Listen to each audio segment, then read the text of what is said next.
I first like to thank the organizers to invite me to give talk in this Professor Yao's 75th conference. So happy birthday. So I have not actually met the Professor Yao in person, but I always admire the kind of the mathematics he and Professor Shen is doing. So even though I'm a symplectic geometer, I always try to utilize the Riemannian geometry knowledge in doing some analysis, entering in symplectic geometry. So maybe this is another actual instance which heavily relies on this Riemannian geometry calculation in doing analysis. So to make a long story short, what I'm going to do is try to do maybe in physics terms to two-dimensional sigma models with the target is a contact manifold instead of a symplectic manifold. In mathematical terms, what I'm going to do is to develop the contact version of the Gromov flow theories. That's right. So maybe most of my talk will be spent to explain what these terms actually means. So for that, the talk is based on this archive 5 postings for last couple of years I put. And this is the outline of my talk. So I'll first give a brief explanation of background geometry and dynamics. And then I'll just provide this one particular problem that has been of interest among the contact topologists for less than 10 years. And then I'll try to explain what the main geometric object that plays role in this study. And then finally, I'll talk about this analytical package of contact instances, which is some nonlinear elliptic system associated to the contact manifold. Okay, so I'll be very quick about this background definitions. The contact manifold is just a smooth manifold equipped with the hyperplane distributions. It satisfies certain non-degeneracy and non-integrabilities. And when this hyperplane distribution is co-oriented, then you can choose some global one form whose kernels actually defines these distributions. Because of this non-degeneracy, it has certain satisfies certain properties, which I'm not going to say much about it. But one important thing is the following. So once you choose a contact one form, it canonically defines some vector fields called the Rev vector field. That is determined by these two algebraic equations. The non-degeneracy of contact distributions is nothing but this different d lambda restricted to this distributions becomes non-degenerate two form. So it defines symplectic form on codimension 1 distribution, which is even dimension. Okay, and then once this definition existence of Rev vector field provides canonical splitting of tangent bundle or contact manifold as the direct sum of contact distribution and the span of this Rev vector field. So this kind of dynamics exists even when you don't turn on the Hamiltonian. So this is the kind of difference between symplectic dynamics and contact dynamics. In symplectic geometry, there is no dynamics when there is in vacuum, there is no Hamiltonian turned on. But in contact manifold, even in vacuum, there is some background dynamics going on. That's rev dynamics. So this makes a big difference between the geometries. So the typical example of contact manifold is a one-jet bundle of smooth manifold. In particular, the other dimensional Euclidean space is an example. So this is some picture of the contact distributions in three-dimensional Euclidean space. Okay, and then when you are given some smooth function, time-dependent function on this manifold, and in the same way as the Rev vector field was uniquely defined, it also defines some vector field, which I denote by XH. And that Hamilton's equations itself can be decomposed into the contact distribution part and the second equations. This second equation is nothing but the coefficients of the projection of this vector field along the direction of Rev vector field. So since the Rev vector field is, I can just omit the Rev vector field from that projection. So this is the Hamilton's equation in contact manifold. So to talk about or to introduce this equation, nonlinear equation, which I'm going to talk about, I needed some systematic treatment of some calculus involving this contact Hamiltonian vector. And this, it turns out this kind of calculus has been systematically developed by some mathematical physicists who developed contact geometry formulation of thermodynamics. And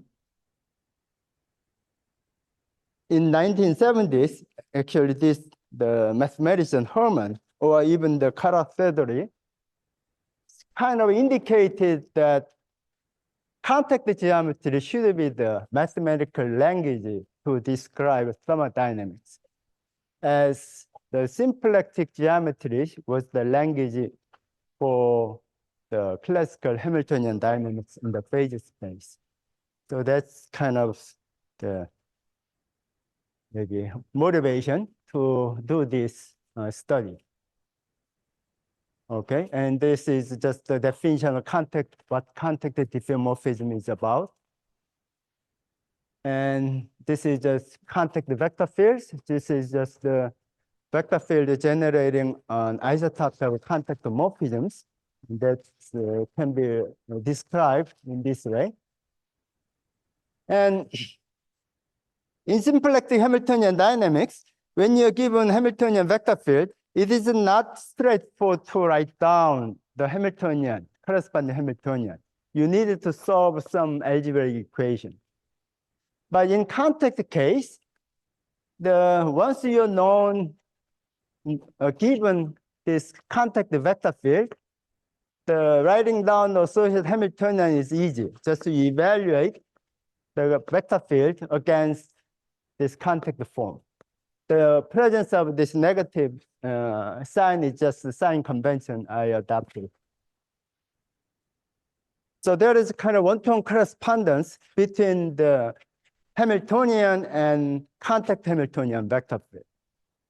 So that without any ambiguity of a constant. In symplectic Hamiltonian geometries, there is some ambiguity of adding by constant. Okay? But in contact Hamiltonian dynamics, there is no such ambiguity. There is direct one-to-one correspondence. Okay, so there is contact isotopy I talked about. And one of the important actually difference or important thing that plays very important role in the study of contact topology and contact Hamiltonian dynamics is this conformal factor. So the contact diffeomorphism means you just pull, if you pull back the contact form, this is not, doesn't preserve contact form, but it preserves up to this conformal factor. So if you assume this contact diffeomorphism preserves orientations, and the conformal factor is going to be nowhere vanishing positive functions, so I can write down this factor as exponential of some function. So the exponent, I call this exponent GT as a conformal exponent, which is just a logarithm of that conformal factor. And this is one crucial relationship between that contact exponent and the Hamiltonian. So the derivative, when you time derivative of this conformal exponent is just given by the directional derivative of this function by this Rev vector field. So I call, motivated by the thermodynamics, I call this R lambda directional derivative as vacuum fluctuations of this Hamiltonian. Okay, and then in symplectic geometries, the most important geometric object has been this Lagrangian submanifold, which has dimension exactly 1/2 of this ambient symplectic manifold. And the crucial property about this Lagrangian submanifold is that they intersect generically. So the study of this intersection theories was the heart of the symplectic topology. But on the other hand, in contact manifold, the corresponding object is so-called Legendre submanifold. The Legendre submanifold is maximally integrable submanifold of this contact distribution. And the dimension is, if the contact manifold has dimension 2n plus 1, and the Legendre submanifold has dimension n. So if you're given two Legendre submanifolds, they do not intersect generically, but they link. So because of this, it turns out to be very natural to think of just general Legendre link. That's the union of connected Legendre submanifold. Just like you imagine knot and link in 3 dimensions. So in the point of view, analysis point of view, which I'm going to talk about later, this provides very natural boundary condition for the equation. Okay, this is okay. And then when you're given the Legendrian link, so what kind of things we should study? So when you're given this contact form, we now know that there's background dynamics, the Rev dynamics. So when you're given two Legendrian submanifold, the crucial, we would like to understand whether there exists some code connecting two components that satisfy this Rev equation. Okay, so that's called the Rev code. But the period is not prescribed, so that period can be any numbers. So the associated object is just solution for this ordinary differential equation satisfying this boundary condition. So now you imagine that there is the link of Legendre submanifolds. There is some kind of a code connecting between two different components, and this code could be self-code. It may start from one component and ending at the same component. There may be the two component code that connect one connected component and the other component. So there is some kind of pretty complex network of this rev code. And what I would like to understand is to organize this network in some algebraic language and then try to extract some consequence. So this is just some standard definition of some quantitative invariant of contact form. So when you're given contact form, there may or may not exist some closed rev of it. So if there is one closed rev of it, you measure this integral. This is called a rev spectrum. And when you're given boundary condition, you could also look at the associated rev spectrum and rev code. So this is a fundamental geometric quantitative invariant that enters in the study of contact topology and contact Hamiltonian dynamics. So now let me explain what this Sandon-Shellkin's conjecture is about. Now let's turn on this Hamiltonian H.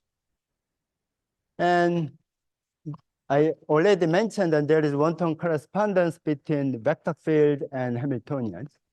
I call this the association of Hamiltonian to this vector field as a developing map in my certain sense.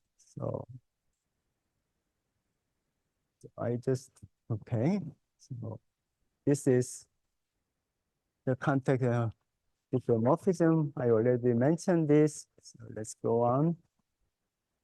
And I already mentioned, okay, so now it turns out rev vector field itself can be regarded as contact Hamiltonian vector field, but the associated Hamiltonian is just constant function. Okay? So the constant function generates this rev dynamics. Okay? That's what I meant by the vacuum. Even in vacuum, there is some dynamics going on in contact manifold. Okay. So in symplectic and further diffeomorphisms, study of a fixed point is something of much interest, especially in symplectic geometries. The study of fixed point or symplectic diffeomorphism is the main object of study in Arnold conjectures that has been studied for a long time. And there is a similar object for the contact diffeomorphisms. But as I said, somehow the dimension, when you're given diffeomorphism, the fixed point corresponds to the intersection of diagonal and the graph of diffeomorphisms. So that makes sense because they have exactly a half dimension. But if you're given contact manifolds, and that kind of construction is not straightforward. So if we want to translate contact diffeomorphism with a certain contact object between two Legendrian submanifolds, that's what I would want to do. Okay? So this is exactly the associated object. So instead of considering the fixed point, what you're looking for is the point X such that this the image of this point is the same as the image of some rev flow together with that conformal exponent vanishes. So in this description, it's quite hard to figure, but this is the kind of picture I try to visualize what this translated point means. So you start in the geometric point of view of Legendrian submanifold. So the corresponding geometric object is that you start from some Legendrian submanifold R, and you map this Legendrian submanifold with time of map of this Hamilton, the contact diffeomorphisms. And you go back, you ask whether there is some rev flow that maps that particular point back to the original Legendrian submanifold. That's the corresponding the geometric analog of this definition. So that kind of point is called translated point. So that's the main object of study in the contact Hamiltonian dynamics.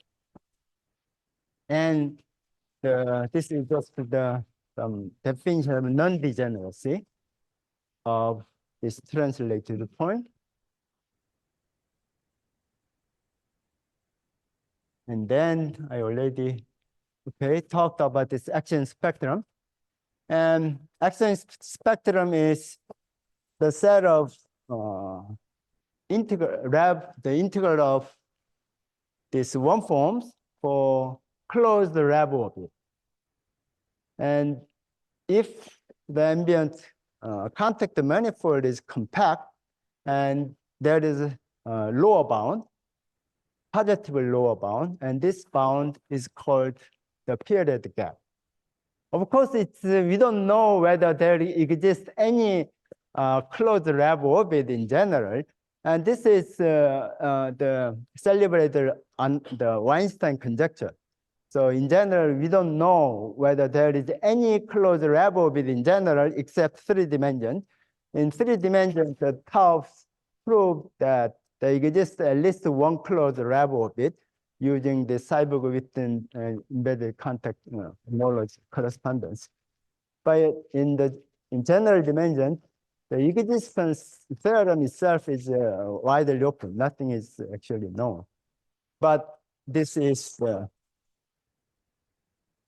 definition. And then, but there is certain conjecture that has been known for last 10 years. This is some kind of quantitative version.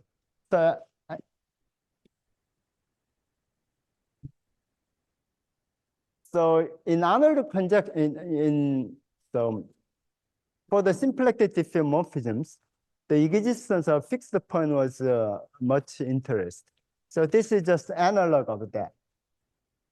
And for the Hamiltonian symplectic diffeomorphism, we know there is always at least one fixed point. If fixed point, that's a special case of Arnold conjecture. So this is a corresponding question in contact diffeomorphism. So what this conjecture is saying that this so-called oscillation norm, if oscillation norm is less than twice of this period gap, and there is at least one this fixed point in general. But if the Hamiltonian is non-degenerate, and this number is at least the dimension of the rank of this contact domain. So this conjecture was made in 2014, and I was able to prove this using this new analytical machinery of contact instantons. And actually, Shing-Tung made the conjecture that any contact morphism on a compact contact manifold carries a translated point. It turns out that this is not true in general. So here is a history of this conjecture. So in 2013, Albers and Mary proved 1/2 of this result. In other words, you replace 2t by t, and then the machinery they use is so-called Rabinovich flow homology. That is a symplectic version by considering so-called symplectization of a contact manifold. And then 2014, Shing-Tung proved this result for the contact manifold with a strong exact filling. So in other contact manifold admits sudden simplex filling. So all these works relies on classical pseudo-holomorphic curve techniques. That's why they need all these constraints about existence of filling. But as I said, Dylan Kent constructed contact morphism of the sphere without any translator. So that presence of this bound of this oscillation norm is crucial for the conjecture to hold in general. So, on the other hand, my proof is of purely contact geometric nature without the presence of symplectic background, based on the combination of contact geometry and dynamics by taking as its proof the analytical package of perturbed contact instantons. So the main proof for the non-degenerate case is the Legendrianization and Legendrian contact instant flow homology. But since lack of time, I cannot talk much about this one. Let's make some comparison. Here is the comparison between symplectic topology, the current status of symplectic topology and contact topologies. So I anticipate that contact instantons and its Hamiltonian perturbation will play the same role in contact topology as that of Gromov-Witten flow theory does in symplectic topology. So this is comparison. In vacuum, the pseudo-holomorphic curve equations is just the conformally invariant equations. The corresponding equation is the equation I wrote down. This is the equation of contact instanton. So the first equation is degenerate elliptic Cauchy-Riemann equation. So this is not elliptic. It turns out you need to augment this equation by these closed conditions. And it turns out this becomes elliptic system. And its Hamiltonian perturbed version can be written in this way. The left-hand side is a standard well-known, the perturbed Hamilton's perturbed Cauchy-Riemann equation in the invariant form in symplectic geometry that has played a fundamental role in the construction of all kinds of symplectic invariant and contact invariant, so on. But this right-hand side is the perturbed version of this conformal invariant system. But the second line is kind of the conformal symmetry is broken by Hamiltonian vector fields. And the social boundary conditions in symplectic geometry is the Lagrangian submanifolds. And in contact case, it's a Legendrian submanifolds. And in the open, the open sector, the high category of symplectic manifold is a very fundamental object in the study of symplectic topologies. And that's what I have been doing. So I need to construct the contact analog of this type of high categories. And there are lots of applications of this high category and flow homology by considering this filtration that's naturally present in flow theories. And I would like to construct the corresponding contact analog using these machineries. And then another source of this motivation actually came from thermodynamics. And it turns out that there is very natural way of deriving thermodynamics from statistical mechanics by certain natural reduction process. And in that way, you can transmit lots of interesting problems from statistical mechanics to thermodynamics. And I think I would like to apply this analytical package to that stuff. Oh, since my time's up, I'll stop here.